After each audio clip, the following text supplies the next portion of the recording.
ready. GMA Weather, serbisyong totoo ng GMA News.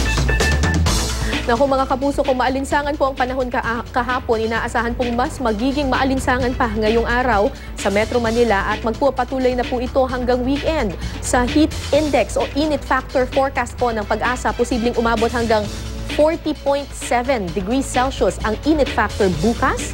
Bahagya itong huhupa sa Biyernes at sa Sabado pero napakainit pa rin po niyan mga kapuso, 40 degrees Celsius. Mga kapuso, ang ganitong panahon ay maaaring magdulot ng mabilis na pagkahapo para sa ilan nating kababayan. Posible rin po ang heat stroke. At sa ngayon, base sa datos ng The Weather Company, maaaring umabot sa 38 degrees Celsius ang init factor dito po sa Metro Manila. Sa kabila niyan, may tsansa pa rin ng thunderstorm sa ilang lugar.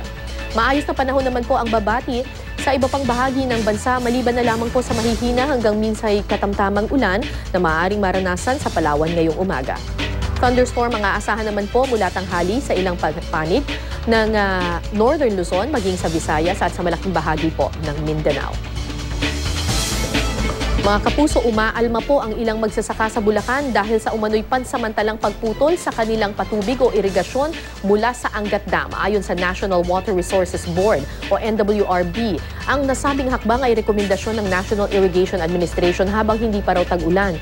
Kinukonsidera rin kasi nila ang demand mula rito sa Metro Manila na sa Angat Dam kumukuha ng tubig. Bukod sa Bulacan, apektado rin ng pagkaputol ng irigasyon ang Pampanga. Pinangangambahan sa loob ng 5 hanggang 6 na araw ay bababa pa sa 180 meters na minimum operating o low critical level ang tubig sa Angat Dam.